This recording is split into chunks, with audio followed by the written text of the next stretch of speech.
Good morning, everybody.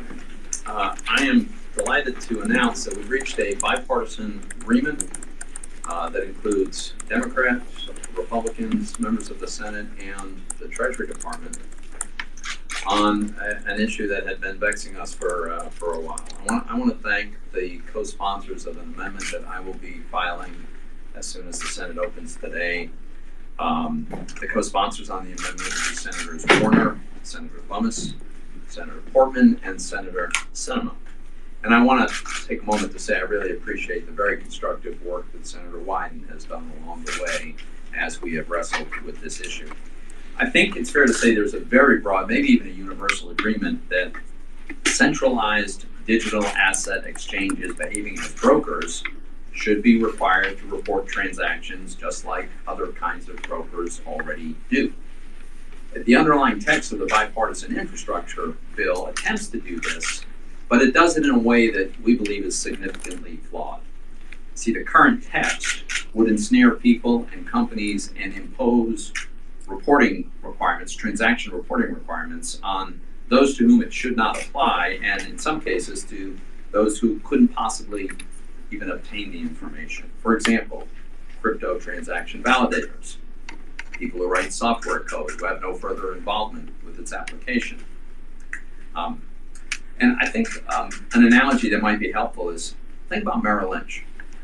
We impose reporting requirements on the transactions that are executed by a broker like Merrill Lynch, but we don't provide any such reporting requirements on the electric company that provides electricity to Merrill Lynch's office, or the internet provider that the broker uses. So we came together to provide greater clarity on the rules for who are the actual brokers of a cryptocurrency. We're not proposing anything sweeping or anything radical. Our solution makes clear that a broker means only those persons who conduct transactions on exchanges where consumers buy, sell, and trade digital assets. It ensures that the bill does not sweep in software developers, crypto transaction validators, node operators, or other non-brokers. People who owe any tax from cryptocurrency transactions should pay their tax obligation. And if you're actually a crypto broker, you should turn that information over. Our amendment would require that, but the reporting requirements should only apply to the intermediaries. Now, I think it's fair to say that none of us think that this is an absolutely perfect solution, but it is much better than the underlying text. And there's another point that I think is important to make, and that is this space is changing very, very rapidly. You know, a year from now, there will be all kinds of new innovations that we haven't thought of, that probably nobody's thought of. And we may very well have to go back and revisit the rules. But what we shouldn't do is have an overly broad mandate, a reporting requirement on people who can't possibly comply. And we don't want to favor or punish any particular platform design or validation mechanism. And we certainly don't want to stifle the innovation that's happening in this space. There's still time to adopt this amendment before final passage of this bill, and I'll be urging my colleagues to join in this bipartisan effort to fix this error. Let me turn this over to Senator Lummis and thank her for her leadership in this whole space. Thank you, Senator Toomey. I so appreciate the work that you've done on this within the Banking Committee and working with your colleagues on the Finance Committee. You have exhibited, a degree of knowledge and leadership about the subject that is such a new subject to so many people in the U.S. Senate, and so I'm really grateful that you stepped in and have been so significant to this effort. It's been a long process with a lot of back and forth. Senator Wyden has also just been exceptionally involved in this. Senator Toomey, Senator Portman, Warner, and Sinema have worked really hard to try to get to the point that we are at today. I want to point out that Chairman Wyden's done a lot to protect technology innovators. And while at this point he's not signed on to this amendment, he does agree that this is a big step in the right direction to protect financial innovation. He would like us to go farther. And so I'm certainly encouraged by the fact that he sees the importance of innovation in this space and is so uniquely positioned to help all of us going forward. As Senator Toomey just said, this space is moving so fast. The innovation is occurring at such a rapid rate that we probably will have to revisit a lot of these subjects within the next 12 months. We also want to put out some legislation that sets some definitions in this space. So the fact that Treasury got a jump on us in trying to define broker in this bill has put us in a position where we're starting that work now of defining terms that are used in this space that have a significant impact on those who are innovating in this space. We can't afford to get this wrong. We need to ensure that people aren't trying to avoid taxes by sheltering their money in digital assets, but we have to do it in a way that doesn't stifle innovation. So this amendment is an effort to thread that needle for now as a compromise with Treasury, but we've got a lot more work to do to ensure that we have the appropriate regulatory and statutory sandbox so we have parameters in which this industry can innovate and understand the rules of the road, but by the same token, we are not stifling their innovation because China and other countries are way, way ahead of the United States in the digital asset space. We have to maintain our financial innovation superiority around the world. And right now in this space, the digital space, we're behind. So the last thing we want to do is further cripple when we need to advance and take over this as the world leader in financial innovation. So the Senate has the opportunity to set the stage for successful implementation of digital assets into our financial system. But I can't emphasize enough the importance of getting it right here. We have a great opportunity going forward. The silver lining behind all of this debate and discussion is that we found out who in the Senate is interested in this subject, who maybe previously didn't know anything about it. In fact, I gave a book to one of my colleagues, and I ran into him in the parking lot this morning, and he said, "Hey, I'm reading your book on digital assets." So we're making progress already, Senator Toomey.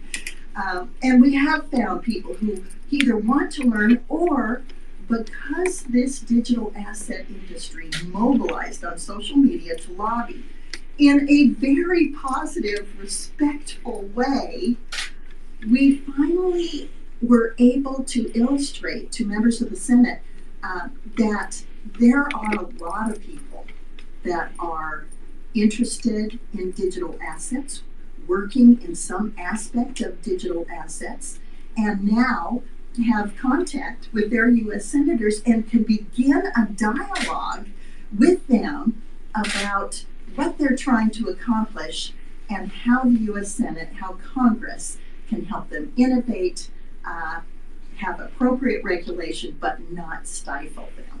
So in some ways, regardless of how this turns out, it's been a very positive exercise. So I want to thank the digital asset community all over this country for the manner in which they have so helpfully engaged in this dialogue. They have gone a long way to letting their senators know how important this is, that this industry is innovating, that they want to interface with the fiat economy in a way that incorporates them and allows them to interface but doesn't stifle them. So if all things considered, this has been a very positive exercise for people who are in the cryptocurrency and digital asset space. I think you're going to see the interest of the U.S. Senate grow leaps and bounds as a result of this effort. As you know, Senator Sinema and I months ago had founded the Financial Innovation Caucus. And I think our membership is going to grow as a result of this. And we'll have more impetus to go forward, define, and regulate in an appropriate way that recognizes that the future is in digital assets. Thank you very much. Are there any questions? Yes, but for Senator Lummis, since you do chair that financial innovation panel, what do you think the viability is of digital assets? Are we going to eventually over-regulate it and stifle its growth? I know that this measure hopes to preclude that, but long term, do you think it'll catch on?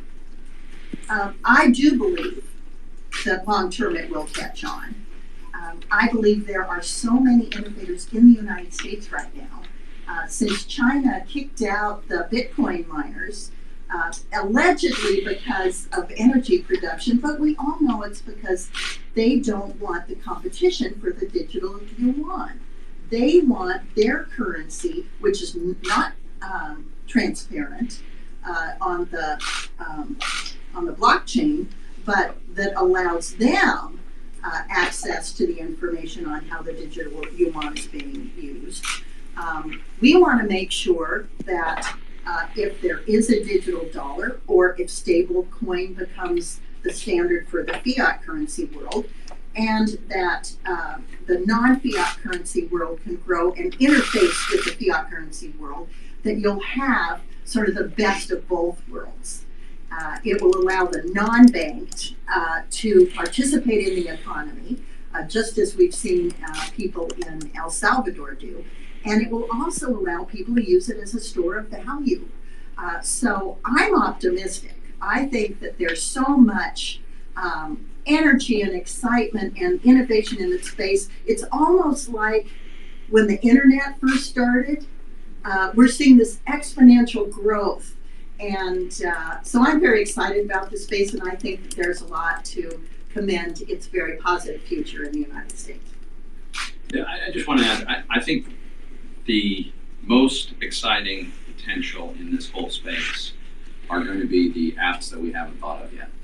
The fact that a mechanism has been invented to validate transactions without a trusted intermediary, to do it through a distributed ledger mechanism, is going to change whole industries, I think. And I think it's too powerful for even someone, if they were inclined to try to stop it. I think it's going to be too powerful to stop, and it'd be a very bad idea to try to stop.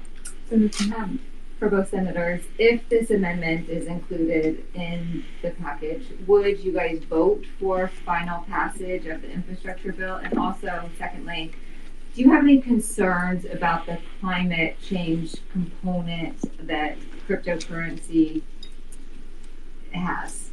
Well, so two things. For completely unrelated reasons, I will not be supporting the underlying bill. It has nothing to do with this transaction, but for those reasons, I won't be there. You know, the impact on the climate, as you're alluding to, of course, varies enormously depending on the methodology of the validation process. And that's one of the reasons that I don't think we should be picking winners and losers.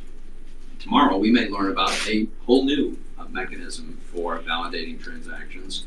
And because a lot of people care a lot about the climate and the environment, that might very well manifest itself in preferences in some kinds of methodologies over others. I don't think we should be trying to make that choice in this legislation. Senator Toomey? Senator Lummis, are you going to support that underlying bill? I also have problems with the underlying bill, but it's scored in a way that it's not fully paid for. But as to the energy consumption component, the climate component, we know from a study at University of Cambridge that 40% of Bitcoin, which is, as you know, a mine-intensive process, an energy-intensive process, 40% of the energy that they use comes from wind and solar and other non-hydrocarbon using processes. So, and that's way higher than the world average. So we have in Wyoming businesses that will pull a trailer up to an oil and gas rig that is venting gas, and they'll hook onto that plume and use it to mine Bitcoin. So we're actually seeing innovations that use energy that's now being wasted. So in some ways, it's turning out to be a benefit in the long-term efficiency of our energy economy. So just a two-part question. Senator Wyden says he still has privacy and security concerns. How do you attempt to address those? And then secondly, does your compromise that you've reached indicate there's an amendment agreement on the overall bill, or how will you get a vote? Okay, so Senator Wyden put out a tweet, which you may have seen, and he said, I'll just quote it because it's short. It says, "We've been working hard to get a deal. I don't believe the cryptocurrency amendment language on offer is good enough to protect privacy and security, but it's certainly better than the underlying bill. Majority Leader Schumer says he won't block a unanimous consent request on it." So we're going to make a unanimous consent request. This will be the first time on this bill that I'm aware of where we have had bipartisan Treasury support and both of the lead negotiators all on the bill. So I certainly hope that, given the near universal acknowledgement that there is a problem, and the fact that we have a bipartisan solution, that enables us to get the vote that we want. I believe that the ultimate goal is to maybe have the federal government create its own digital currency, just as the dollar, paper currency. And secondly, if I can get your thoughts about, after this bill, if it does pass, then we have the $3.5 trillion bill. So I think the question of a US dollar digital currency is another whole topic, and it's a big topic. And we're going to get a report from the Fed soon on this, and we'll get their thoughts, and we will discuss this in Congress. I do believe that the Fed should not proceed without congressional authorization. I think the chairman of the Federal Reserve has indicated that he's sympathetic to that view. But that's a big topic of conversation. As for the next bill that our Democratic colleagues are going to propose, I think, well, first of all, $3.5 trillion understates the full scale of that bill. It's very, very bad policy, very, very damaging to the economy, and I will vigorously oppose it. I agree. It's very bad policy. It actually comes in, if you don't use scoring gimmicks, it comes in closer to $5.5 trillion. So I also will be vigorously opposing it. Should lawmakers have to disclose their cryptocurrency holdings as a part of their financial disclosures? Do you think that should be something that should be disclosed? My understanding is that is required. Lawmakers have to, every month, we have to disclose every purchase of more than $1,000, I think, irrespective of the kind of asset. If you buy it, you got to disclose it. So that's already required, and we're going to have to go soon. I'd like to ask you a question about the provisions to stop drunk driving. How do you think it would be enforced? I have to tell you, I'm not familiar with them. I've not had a chance to study them. I don't know if you have. I have not either. Obviously, neither one of us intends to vote for final passage. But my understanding is there are provisions in this bill that would authorize automobile manufacturers to have mechanisms on cars that will not allow them to be driven if someone's over the limit. I don't know how that works, but this bill might pass. In fact, all indications are it will pass, so we might find out. Last question. Have you been able to talk to President Biden about like the transformation of cryptocurrency? Because I know President Trump didn't like crypto whatsoever, but you see what happened with China when they try to like downplay our crypto. The stocks go down, as you saw with the Bitcoin in May. Have you ever got any knowledge or sense to like, bring them aware that this could be like the innovation of tomorrow? So I have not had that conversation with President Biden. I honestly don't know what his views are, but one of the great strengths that we have, it's an enormous advantage over China, is we're a country that respects the rule of law, and they're not. So we see that at the whim of the leader, they can wipe out an industry, they can do whatever they like. We don't allow that in the United States, and that's why Congress needs to step in and make sure we are guiding the administrative state to get to the right answer. Thank you very much. Following up on that, the White House is I know the White House is an issue over the past few days. They are supportive of this compromise. This was negotiated with the Treasury Department, and so I'm confident that that means the administration generally